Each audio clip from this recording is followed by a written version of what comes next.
আজকে আমাদের 11 দলীয় নির্বাচনী ঐক্যের যে প্রক্রিয়া চলছে সেই 11 দলের বৈঠক ছিল।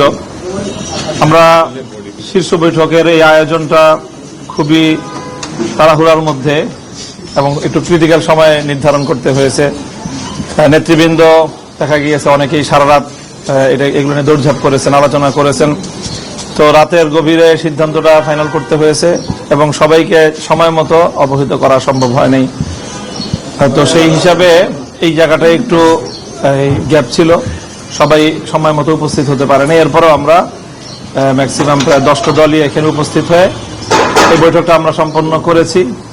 ইসলামী আন্দোলনের সাথেও নেতৃবৃন্দের সাথে আমাদের কথা হয়েছে, বৈঠকের আগ দিয়ে বৈঠকের মধ্যে থেকেও আমাদের কথা হয়েছে এবং আমরা আশা করছি যে আমরা একসাথেই রাত 8টায় আমাদের প্রেস কনফারেন্স হবে ডিপ্লোমা ইঞ্জিনিয়ার্স ইনস্টিটিউশনে।